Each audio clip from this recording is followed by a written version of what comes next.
Who's on Snapchat tonight? Who's snapping? Who's snapping? Hello, Snapchat? Let me see your phones in the air. I want to see you Snapchatting live right now from Minneapolis. Snapchat? Okay, you guys, I think you're not participating tonight, but we'll have you guys sit down. I think tonight is probably a little bit more serious talk. Can you guys hear me okay? Okay. Last year, I was here having a lot of fun, enjoying this journey, what I call rediscovering ourselves as Somalis in the West. And the funny thing that happened last year was we talked about a thing called joy killers, people who just need the kachevia, right? But then one thing I realized is every year we should all be growing more maturely, I hope, right? Growing up a little bit, guys? So what I realized last year was that I don't really think there are what we call a lot of joy killers, except that we kill our own joy also. And part of the reason is that a lot of times we don't take the time to invest in ourselves. And you know what I mean. If you don't take the time to get yourself an education, who's getting an education here? That is called investing in yourself. And then there's this other thing where that kills your joy when you don't get to know who you are in this world. And many of you are here tonight probably just enjoying this evening, but I want you to listen to me very clearly. When I started this journey to learn more about myself and my culture, and more importantly, my religion, I didn't realize that it would take me back home to my hometown. And I'm just going to share a quick story with you and why it's so valuable that a lot of you guys always talk about Somalia this, Somalia that, but how many of you guys actually invest in learning about your own history, your own families? How many of you know what your great-grandfathers did for a living? Does anybody know? How many of you know who your great-aunt was and what she did in Somalia? Anybody? Yes? Well, I think that one of the things that I learned when I went back home was the importance of rediscovering our own history, is learning about our own families. And through stories, we can learn how everything that's happened in Somalia can be changed through us because our DNA is still connected to our ancestors.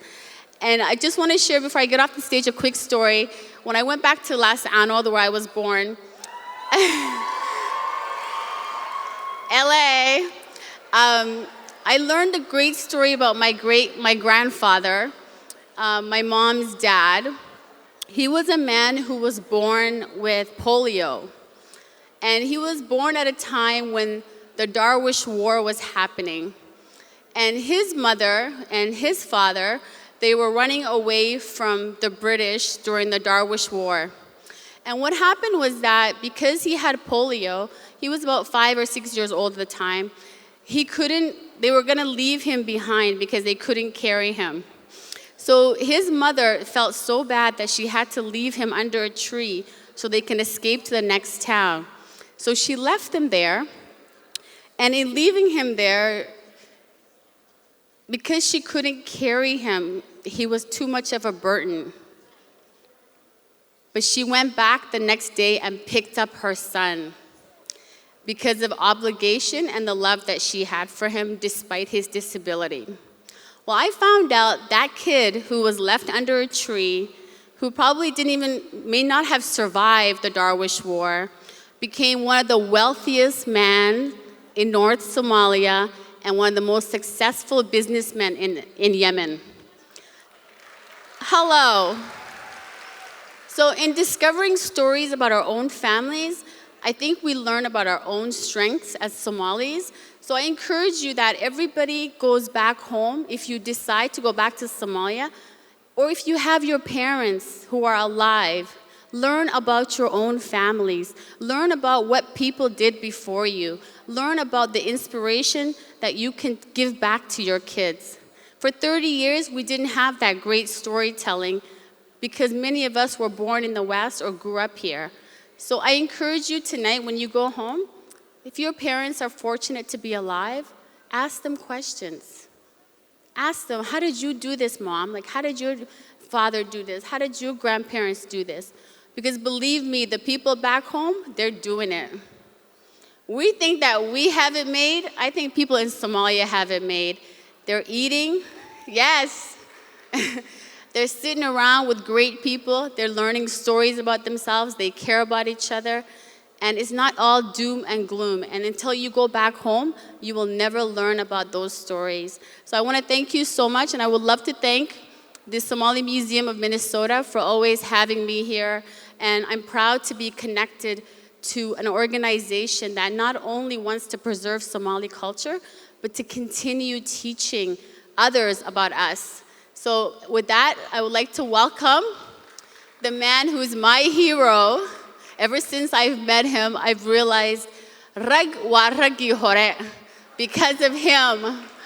So please welcome Osman Ali from the Somali Museum of Minnesota and Sarah Larsson.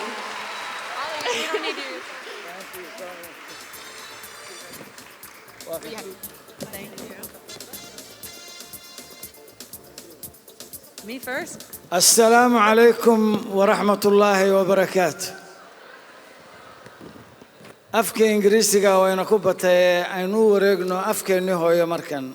Laakiin mid bay iga daba hadlaysaa. Aad iyo aad ayaan idinku hambaliyeynayaa sida sharaftida leh oo aad uga soo qayb gasheen xafladan hidihi iyo dhaqanka Soomaaliyeed.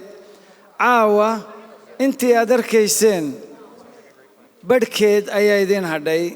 Haddaad hore u qososheen ama aad xoogaa maaragtay dhiigu idin yara kululaado ood boodboodeen riwaayaddii la magac baxday malabkeennii doocaan dacar buu dhadhamayaabaa halka inoo ku dambayso oo aanu idin soo dhoweynaynaa hadda. Waxaan u hambaliyeynayaa dhammaan martida ka soo qayb gashay xafladda volunteerkii waa caadi weeyaan haboodina. What are you going to say, Sarah? Just what you were saying. We had over 40 volunteers helping out at the event tonight. So I want to have a round of applause for all of them. And also want to send out a really big thanks to all the rest of the Somali Museum staff, to all the interns, Joe, Amina, Abdurrahman, Gabby, Quentin. All of those people really made it possible, and especially Mahmoud Mohammed, who's hiding in the wings making this whole event possible. Can we give Mo a round of applause, please? This is an amazing night to be able to be here in front of all of you. And all of these people who put it all together, we know that all of you are part of it too. So we wanted to come out and give you the chance to become even more involved with the Somali Museum and to help it grow. waxaa tidhi baa lagu yidhi. Waxaan aad iyo aad u hambaliyeynayaa dadkii deeq-bixiyayaashii suuro geliyey xafladda tanu inay dhacdo oo ay ka mid yihiin haweenka reer Minnesota oo isxilqaamay oo lacag bixiyey xafladana ku suuro geliyey inay dhacdo iyo ganacsatada Soomaaliyeed ee Minnesota ku nool oo iyaguna suuro geliyey inay arrintaas ay dhacdo iyo dad kale oo aan ahayn Soomaali oo organizationno kala duwan oo iyaguna noogu deeqay qadar maalaho iyaduna xoogaa oo nakabtay oo suuro gelisay arrinta tan iyaduna. How do you say GoFundMe in Af Somali? We wanted to give you all the opportunity. I hope this is the right time to say it. I understood like Inyar a little bit of what he was saying. But we want everyone to pull out their phones right now. Really, pull out your little thing that's like this. And you've all heard of this website, GoFundMe/MySomaliMuseum, because this is a museum and a project that belongs to all of us, this whole family of all of Minnesota and all of the Somali diaspora. And we need a new physical home to put that family in. So when you go to that page and you make your contribution, you'll be able to help us build that new building. ومهتسنتين بقولكيبا بقول هدنا وقتكو إنه كعدي الدرادي ورواية دي لما قاعد بحدي ملب كني دوعان دعرب ودما يمين ورياهين. And now the play, Our Good Honey Tastes Bitter.